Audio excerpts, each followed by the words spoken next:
जी तो अस्सलाम वालेकुम guys, welcome back to new blog अंदर ब्लॉग। उम्मीद करता हूँ सब हैरियत से होंगे।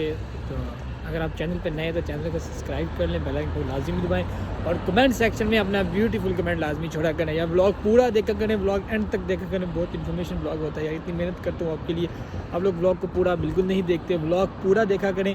अगर आपने कोई आपका दोस्त जो फ्रांस आना चाह रहा है उसको भी शेयर करें, ये ब्लॉग को लाजमी शेयर किया करें यार।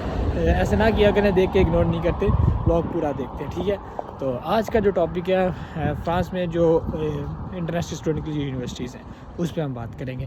तो जो फ्रांस में इंटरनेशनल स्टूडेंट की जो यूनिवर्सिटीज़ हैं ना वो डिफरेंट हैं। एक इसमें दो सेक्टर आते हैं, ठीक है। ये तीन सेक्टर आते हैं, सॉरी ये तीन सेक्टर पे डिपेंड करती है। जैसे पाकिस्तान में और हमारे एशिया के अंदर होते हैं ना, एक पब्लिक यूनिवर्सिटी होती है जो गवर्नमेंट की होती हैं, एक होती है प्राइवेट यूनिवर्सिटी, एक होती है सेमी गवर्नमेंट यूनिवर्सिटी। यहाँ भी सेम ऐसी चीज़ होती है। यहाँ पे यूनिवर्सिटीज़ कम हैं, यूनिवर्सिटी बहुत कम है, लेकिन यहाँ पे स्कूल इंटरनेशनल स्कूल्स बहुत ज़्यादा हैं। मींस के यहाँ भी स्कूल के अंदर भी मास्टर पीएचडी की कोर्सेज अवेलेबल होते हैं। तो अब बात करते हैं फर्स्ट सेक्टर के ऊपर, पब्लिक यूनिवर्सिटीज़ पे।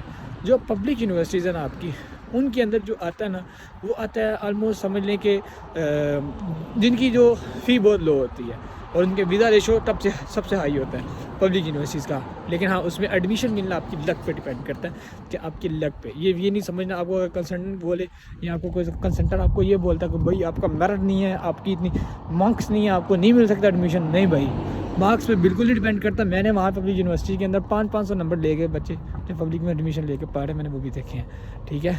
अगर आपको कोई कंसल्टेंट आपको ये अल्फाज बोले कि भाईजान आपके मार्क्स इतने ज़्यादा नहीं है, आपको एडमिशन नहीं मिल सकता, तो बिल्कुल झूठ बोल रहा है आपसे, ठीक है। एडमिशन मिल सकता है लेकिन वो अपनी कमीशन के लिए आपको वहाँ पर एडमिशन नहीं करवा के देगा, ठीक है। पब्लिक यूनिवर्सिटीज़ में जो आता है वो आता है पेरिस सेक्युलर यूनिवर्सिटी है, बहुत अच्छी यूनिवर्सिटी है। पेरिस सिटी यूनिवर्सिटी है, बहुत अच्छी यूनिवर्सिटी है। ये दो पब्लिक यूनिवर्सिटीज़ हैं। इनकी फ़ीस स्टार्ट होती है, डिपेंड करता है उसके ऊपर जो आपके कोर्स के ऊपर, ठीक है। अब वो कोर्स में जो डिपेंड करता है ना, तो उसके डिफरेंट कोर्सेज़ के डिफरेंट फ़ी होती है। जैसा कि अगर आईटी का कोर्स उठाते हैं, अब पेरिस से बाहर एक यूनिवर्सिटी है, उसका नाम है टुलूज़ के अंदर टुलूज़ इंटरनेशनल यूनिवर्सिटी, टुलूज़ यूनिवर्सिटी। जो टुलूज़ की यूनिवर्सिटी है उसकी भी ऑलमोस्ट सेम है फ़ी है। पेरिस के बाहर भी बहुत सी पब्लिक यूनिवर्सिटीज़ होती हैं, पेरिस के अंदर भी बहुत सी पब्लिक यूनिवर्सिटीज़ हैं। तो अगर इनकी फ़ी की बात की जाए ना, तो इनकी 250 यूरो से शुरू होती है पर ईयर और 6000 तक जाती है। 6000 तक बहुत कम जाती हैं, मैक्सिमम 2000 तक जाती हैं, 3000 तक जाती हैं। और 250 euro per year, 250 euro per year, 250 euro per year fee वहाँ से स्टार्ट होती है। और अगर हम बात करें प्राइवेट यूनिवर्सिटी की, प्राइवेट यूनिवर्सिटी के अंदर ISC बिज़नेस स्कूल है, उसके बाद आ जाता है अपीटा स्कूल है, रैन स्कूल ऑफ बिज़नेस है।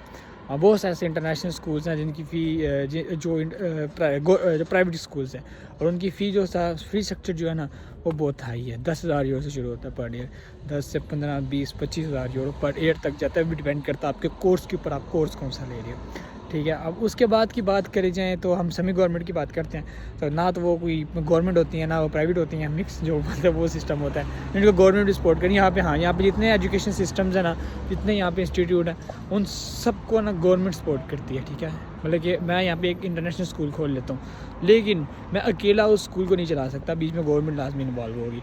तो यहाँ पे सबके साथ गवर्नमेंट इन्वॉल्व होती है, लेकिन कुछ क्राइटेरिया होते हैं जिसकी वजह से उनकी फ़ी थोड़ी कम होती है। उनकी फ़ी जो स्टार्टिंग होती है ना वो भी तकरीबन में भी कई ऐसे कोर्सेज जिनकी फ़ी 250 यूरो 300 यूरो होती है, और एंड लेवल जो होता है उनका 6000 7000 तक जाता है या 8000 तक, इससे ज़्यादा नहीं जाता।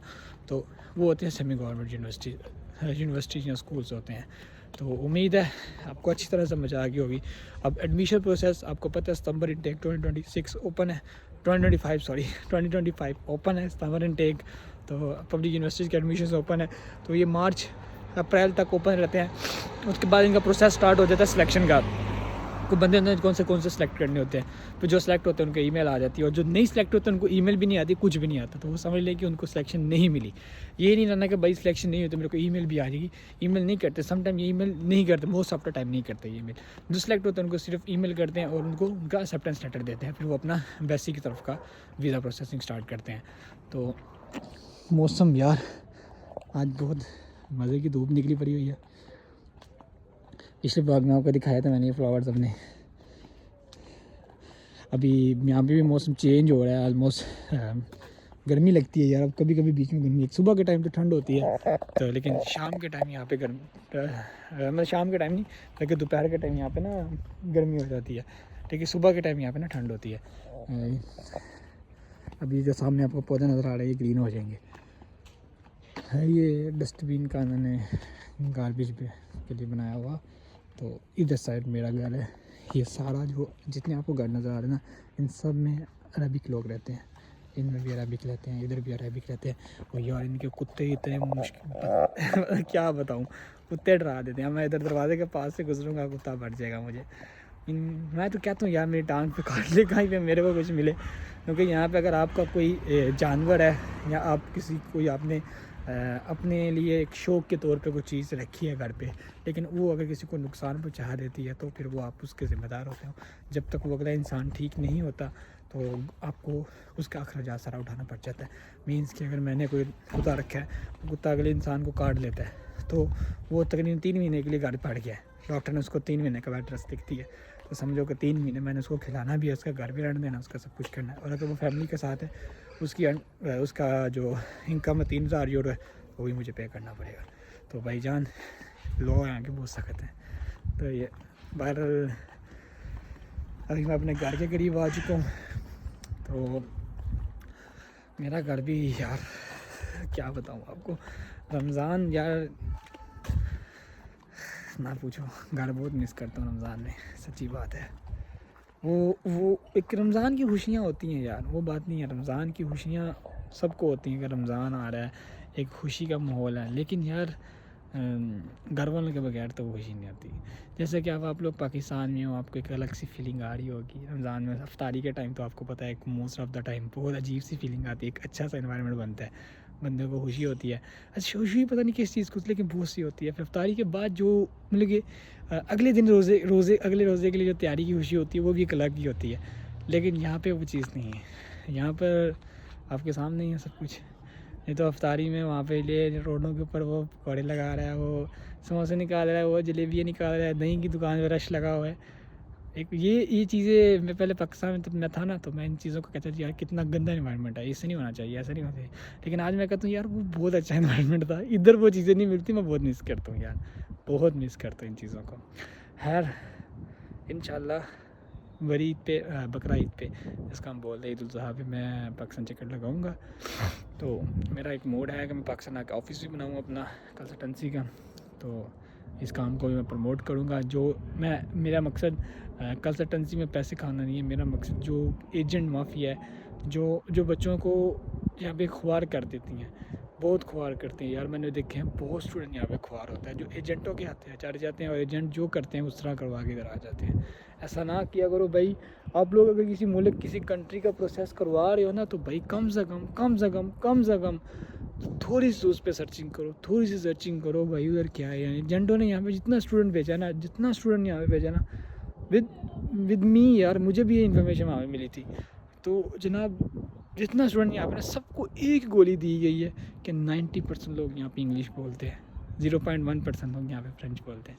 हालांकि यहाँ पे 99.9% लोग यहाँ पे फ्रेंच बोलते हैं। 0.01% बंदा होगा जो यहाँ पे इंग्लिश बोलता होगा। हालांकि इनको इंग्लिश आती भी होगी तब भी नहीं बोलेंगे, इनको इंग्लिश ये नहीं बोलते, ये अपनी लैंग्वेज को बहुत तरजीह देते हैं। और यार मुझे बताओ, आपका मुल्क पाकिस्तान है और पाकिस्तान के अंदर साइन बोर्ड उर्दू में लिखे हुए हैं, नीचे इंग्लिश भी लिखी है, समटाइम लिखी होती है, उर्दू में आपके साइन बोर्ड लिखे हुए हैं। और मैं यहाँ से एक फ्रेंच को भेजूँ वहाँ पे और बोलूँ कि भाई उनकी ज़ुबान इंग्लिश है, वहाँ पे 90% लोग इंग्लिश बोलते हैं। ऐसा हो सकता है? नहीं हो सकता ना। तो यही चीज़ भाई आप लोग खुद समझा गए। एरोप्लेन जा रहे हैं, आवाज़ आ रही होगी आपको यार। इतनी फ़्लाइट्स यहाँ पे जाती हैं, इतनी फ़्लाइट है। मेरे पास एयरपोर्ट है यहाँ पे, शारदी एयरपोर्ट, CTG एयरपोर्ट जिसको बोलते हैं हम। यहाँ पे मोस्ट ऑफ द टाइम सबकी फ़्लाइट्स आती हैं। मैं भी वहीं पे आया था, सब भी वहीं पे आते हैं। तो ये मेरे करीब ही है यहाँ से, ऑलमोस्ट मुझे 40 मिनट्स लगते हैं पहुँचते हुए वहाँ पे। तो उम्मीद करता हूँ यार आपको आज का ब्लॉग अच्छा लगा होगा। अगर अच्छा लगा तो यार चैनल को सब्सक्राइब लाजमी किया करो, बेल आइकन को लाजमी दबाओ, कमेंट सेक्शन के अंदर आप अपना कमेंट ब्यूटीफुल लाजमी छोड़ो, ब्लॉग को लाइक लाजमी करो, शेयर लाजमी करो यार, शेयर लाजमी करो। भाई का अकाउंट मोनेटाइज़ नहीं हो रहा, उसको मोनेटाइज़ करवाना आपने। तो जल्दी से जितनी सपोर्ट करोगे उतने अच्छे अच्छे व्लॉग अपलोड करूँगा। मैंने आज तक किसी को ऐसा नहीं किया कि इसको इंस्टाग्राम पे रिप्लाई नहीं दिया। जितने डीएम आते हैं सबको रिप्लाई करता हूँ। तो भाईजान आप भी फिर सपोर्ट करो, अगर मैं आपको सपोर्ट करता हूँ आप मुझे भी सपोर्ट करो। तो भाई को दे इजाज़त, भाई मिलता है आपको नेक्स्ट व्लॉग में। अल्हम्दुलिल्लाह, तब तक के लिए अल्लाह हाफ़िज़।